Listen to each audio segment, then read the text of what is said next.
Hi, I'm John Connolly, the author of The Adventures of Samuel Johnson.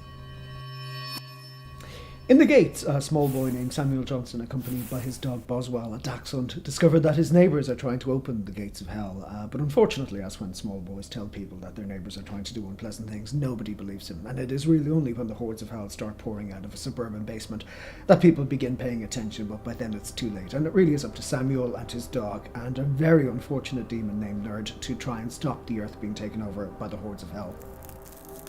In Hell's Bells, we find Samuel dealing with the aftermath of the unfortunate and very unsuccessful invasion of the Earth by the forces of Hell. But Mrs. Abernathy, who is the lead demon, has been plotting against him from Hell because she wants to restore herself to the devil's favours. And so she manages to haul Samuel and his dog into Hell. But unfortunately, because she hasn't been aiming quite right, she also manages to bring with her a couple of policemen and a group of little people called Mr. Merryweather's elves, who are actually much worse than anything in hell. And that's really how the novel begins. I had the idea for the book itself for a long time. I thought it might be interesting to write a book about a small boy who suddenly discovers that his neighbours are trying to open the gates of hell, but I couldn't quite figure out how to do it.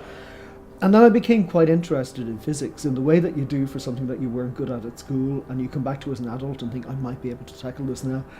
And I was really interested in the Large Hadron Collider, this big experiment that they began at CERN with this huge particle accelerator, to try and recreate the moments after the Big Bang. Because it opens up all of this fascinating research about parallel universes and really the stuff of what we're made, and what is the universe made from.